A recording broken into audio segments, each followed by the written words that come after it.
It's easy to curve the cue ball with a kick shot either to lengthen an angle or to shorten an angle.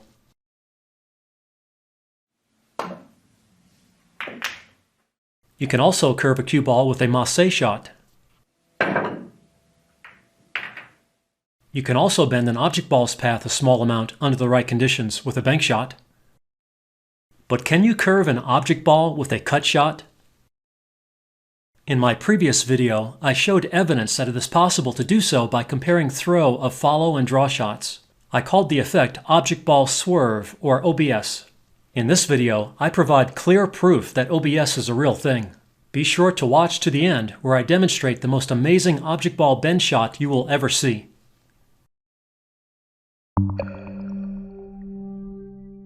Here's the setup for a challenge shot to verify and measure object ball swerve. 3 balls are frozen to each other against the cushion with the striped object ball adjacent and frozen to the middle ball.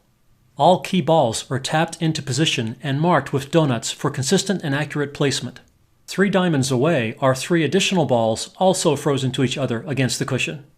With only the striped object ball and cushioned frozen balls in place, the challenge is to bend the object ball around the 5 to hit the 9.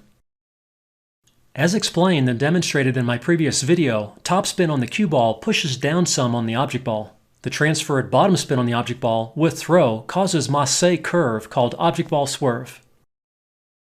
To exaggerate the effect, I put chalk on the cue ball object ball contact point before every shot in this video. Because the object ball throws a large amount due to cling, also known as skid or kick, you need to aim the shot way offline for it to work. Also, since you need to clear the 5, there must be a small gap between the cue ball and 5 as the cue ball passes, so the ball needs to be cut away from the 9 ever so slightly. This makes it even tougher to hit the 9. On a level table, there is no doubt that object ball swerve is required to get a hit on the 9. Once I found a good line of aim for the speed I planned to use, I marked the aim point on the rail with a golf tee to make it easier to achieve consistent and accurate aim over many attempts. Here's the most curve I was able to get with topspin after many tries.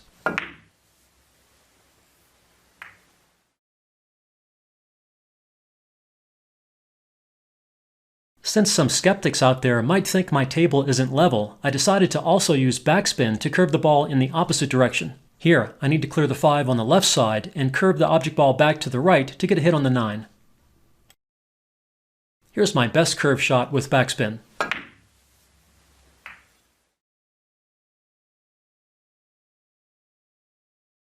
If you doubted the ability to swerve an object ball in the past, you should now be convinced. With a large amount of throw from cling, topspin and backspin most definitely cause noticeable object ball swerve.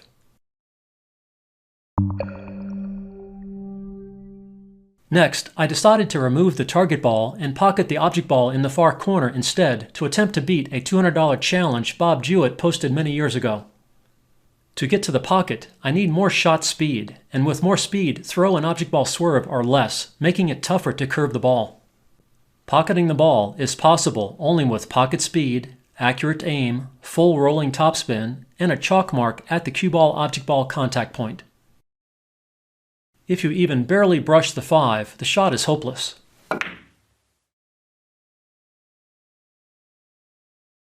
And if you don't pass the 5 with a small enough gap, the shot is also hopeless.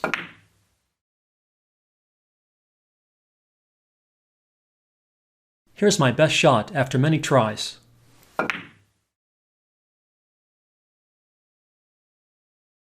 How's that for pocket speed? I thought it was going to hang, but it dropped after slight hesitation. Show me the money, Bob. I just beat your challenge.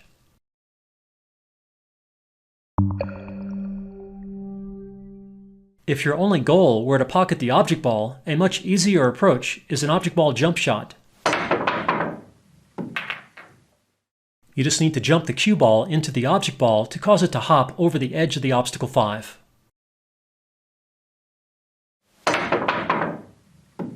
Piece of cake. Give it a try. This shot is not as difficult as you might think, since you need to clear over only the edge of the obstacle ball. I got way more height than I needed. You need to be careful to not cut the ball too much. You need to aim straighter than you might think, because hitting the object ball above its equator overcuts the shot.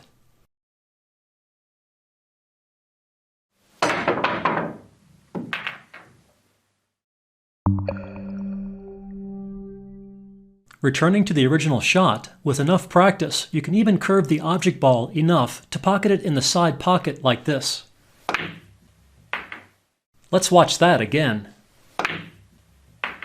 Isn't that the most amazing object ball bend shot you have ever seen? I hope you know that that shot is actually not possible. I was just having a little fun. If you're curious how I pulled it off, I just filmed 2 different shots and blended them together with some video editing. Here's the first shot. And here's the second. In slow motion, you can clearly see that some trickery was involved. I'm not a professional video editor, and I don't have fancy software, so the result is not very impressive. A video pro with good software and a lot of time could make the fake look much more convincing. But even with my limited editing skills and cheap software, my fake still looks pretty good in real time. That's a bit scary, because it means you can't always trust what you see in video. In case you are wondering, I promise that this was the only shot in the video that I cheated.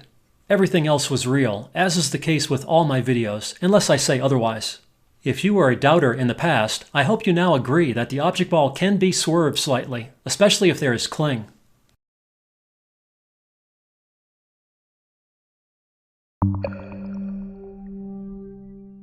This effect is not really useful in actual play because it requires a chalk mark at the cue ball object ball contact point to get a usable amount of object ball swerve. Also, it is difficult to judge the amount of throw and aim adjustment required with cling, especially since the amount of throw varies with speed so much. However, it is still a fun proposition or challenge shot where you can bet somebody you can curve the cue ball around the obstacle ball with a level table and legal shot with no jump in a reasonable number of attempts. If you want to learn more about any of the shots, techniques, and effects in this video, there are links to many supporting and related videos and resources in the video description. Good luck with your game from Dr. Dave.